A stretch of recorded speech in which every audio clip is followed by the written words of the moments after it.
আসুন আজ crispy chilli baby corn করব। কিভাবে করব? প্রথমে আমার বেবিকর্ন যতটা দরকার ততটা ছোট ছোট করে কেটে নেব, ঠিক এইরকম।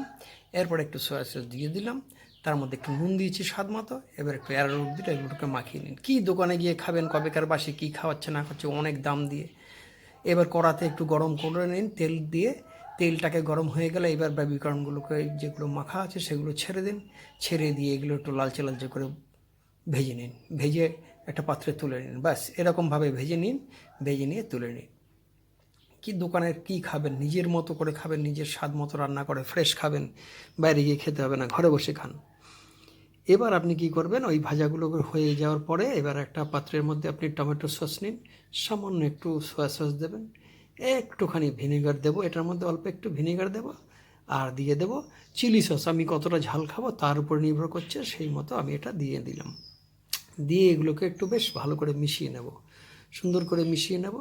মিশিয়ে নিয়ে এরপরে কড়াটা গরম করব।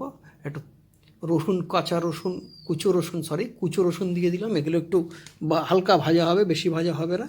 হ্যাঁ, এগুলো একটু গন্ধটা জাস্ট কাঁচা গন্ধটা চলে গেলেই এরপরে এই পেঁয়াজ আছে আমার কাটা, কিছু পেঁয়াজ আর ক্যাপসিকাম, এগুলো ছোট ছোট করে কাটা আছে, এগুলো দিয়ে একটু নাড়াচাড়া করতে হবে।